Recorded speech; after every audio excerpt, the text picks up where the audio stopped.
అందరికీ శుభోదయం. ఈరోజు మన యాక్టివిటీ ఏమవుతుంది? కార్యకర్త పిల్లల్ని కూర్చోపెట్టి ఒక్కొక్కరికి ఒక అంశం గురించి మాట్లాడించే ప్రయత్నం చేయాలి.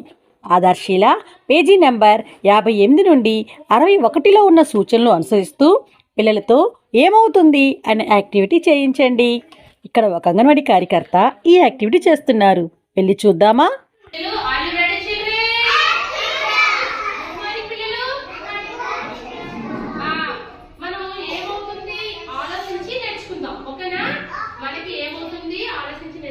పిల్లలు చూడండి, మీరు పొద్దున్న లేవగానే ఏం చేయాలి? బ్రష్ చేయాలి. బ్రష్ చేయకపోతే ఏమైతే తెలిసిందా? పళ్ళు పాడైపోతాయి. ఓకేనా? మీరు రోజు ఉతికిన బట్టలు వేసుకోవాలి. ముందు రోజు ఉతికిన బట్టలు వేసుకోవాలి. వేసుకోకపోతే ఏమైతే తెలుసా? గుండంతా దురదలు వచ్చేస్తాయి. ఓకేనా? మళ్ళీ మీరు ఆడుకుంటారు కదా, ఆడుకునేటప్పుడు మట్టిలో కానీ ఇక్కడ కానీ ఆడుకునేటప్పుడు తింటారా? ఆడుకున్నాక తినేటప్పుడు కడుక్కోకుండా తిన్నారనుకోండి, కడుక్కోకుండా తింటే పొట్టలోని పురుగులు వెళ్ళిపోయి పొట్ట చాలా గట్టిగా నొప్పి వచ్చేస్తుంది అనమాట. ఓకేనా?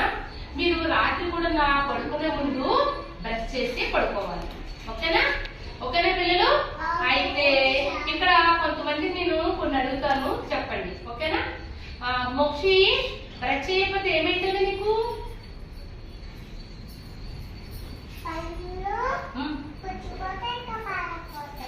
పాడైపోతాయా? మోక్షి చూసారా, చెప్పింది బాగా చెప్పింది కదా. చూడండి, తను బ్రష్ చేయకపోతే పళ్ళు పుచ్చిపోతే పాడైపోతాయి. ఎందుకంటే మనం తినేటప్పుడు చిన్న చిన్న అన్నం గాని చాక్లెట్స్ గాని పళ్ళు ఉండిపోతాయి కదా. ఉండిపోయినప్పుడు మనం తీసుకోలేం. బ్రష్ చేసామనుకో మొత్తం క్లీన్ అయిపోతాయి అనమాట. అందుకే చక్కగా బ్రష్ చేసుకోవాలి. ఓకేనా? శాస్త్ర, నువ్వు చెప్పు. నువ్వు ఆడుకునేటప్పుడు చేతులు కడుక్కోకుండా తిన్నావు అనుకో ఏమైతుంది? కడుపులోని నొప్పి వస్తుంది. చూడండి, శాస్త్ర చెప్పింది కదా, కడుపులోని నొప్పి వస్తుందంట. ఎందుకంటే మట్టిలోని మట్టిలో ఆడుకుంటారు కదా, ఆడుకునేటప్పుడు గోళ్ళలో మట్టి వెళ్ళిపోతుంది. మట్టి వెళ్ళిపోతుంది కదా, చేతులు శుభ్రంగా కడుక్కొని తినలేదనుకోండి, ఆ మట్టి పొట్టలోకి వెళ్ళి చాలా పురుగులు వెళ్ళిపోతాయి. పొట్టలో చాలా కడుపు నొప్పి వచ్చేస్తుంది అనమాట. ఓకేనా పిల్లలు? బాగా చెప్పారు కదా. మీ అందరికీ క్లాస్.